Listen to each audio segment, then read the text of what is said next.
Aurobindo কেজরিওয়ালকে clean chit দিল আদালত।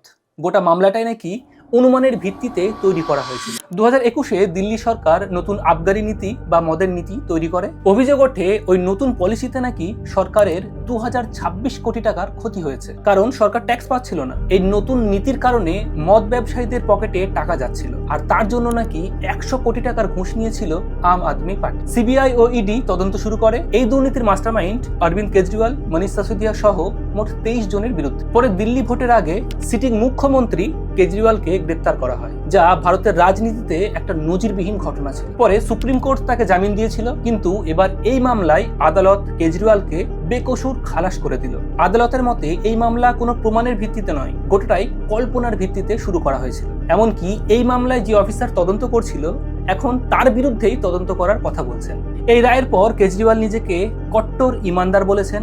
এছাড়া বলেছেন নরেন্দ্র মোদী, অমিত শাহ তার বিরুদ্ধে ভুয়ো কেস দিয়ে তার স্বচ্ছ ইমেজকে নষ্ট করতে চেয়েছে দিল্লিতে বিজেপিকে জেতানোর জন্য।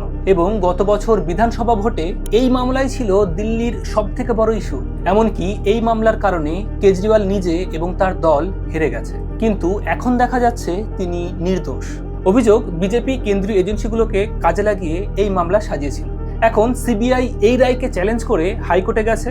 ওদিকে কেজরিওয়াল মোদিজিকে চ্যালেঞ্জ করে বলছেন দিল্লিতে নতুন করে নির্বাচন করান, বিজেপি যদি 10টা সিট পায় তাহলে তিনি রাজনীতি ছেড়ে দেবেন। দেখুন, এই কেজরিওয়ালকে নিয়ে যেটা করা হলো এতে সমস্ত বিরোধীরাই বিজেপির নিন্দে করছে।